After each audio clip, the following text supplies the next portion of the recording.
In today's video, I'm going to teach you how to log into your Medicare account. Whether you're checking your coverage, viewing past statements, or updating your information, being able to access your account securely is essential. To start, open your preferred web browser. For this demonstration, I'll be using the widely used Google Chrome. Once your browser is ready, navigate to the address bar, that's the long white box at the top of your screen, and type in the word Medicare. Make sure to hit enter on your keyboard to initiate the search. Once the search results have populated, one of the top entries should be the official website, Medicare.gov. Click on this link. It's crucial to ensure that you're on the official Medicare site to protect your information. You'll recognize it by its simple layout and the recognizable Medicare logo. After landing on the homepage, look for the option labeled Login/Create Account. It might be positioned at the top right corner of the page. Click on this text to proceed to the login interface. You'll now see a login form in front of you.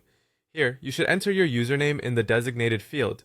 Your username was chosen when you initially set up your Medicare account. For those who may forget, it's often a good idea to store this information in a secure password manager. Below the username field, there is a checkbox option offering to save your username for future logins. While this can be convenient, please remember that it's not recommended to select this if you're on a shared or public device, as it can pose a security risk. Next, click the Continue button to go to the next step. You'll be directed to a new page asking for your password.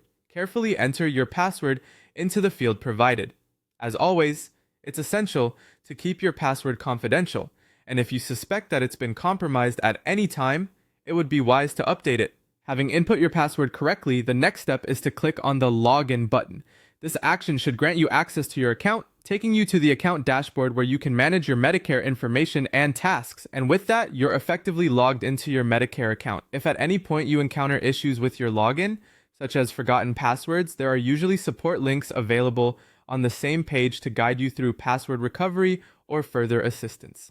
Thank you for watching, and I hope this guide has been helpful in navigating your Medicare login. Remember to always keep your login information safe and private. Stay secure, and see you in our next video.